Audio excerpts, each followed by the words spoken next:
காத்து ஊத காத்து சுத்தும் கடல் கரைய பார்த்து சத்தியமா கோயில் கொண்ட சுப்பையா எங்க குப்பத்துக்கு குல விளக்கு நீ ஐயா. வாட காத்து வீச பார்த்து அலையை எதிர்த்து வலைய போட்டு மீன் பிடிக்கும் தொழில் நடக்குது முத்தையா. கரை மீண்டு வர காவல் உந்தன் மேலையா.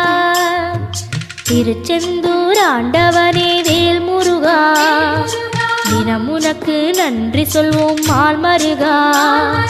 திருவடியில் தவம் இருப்போம் திருமுருகா தீப்பெழுது நலமெனவே வடிவழகா.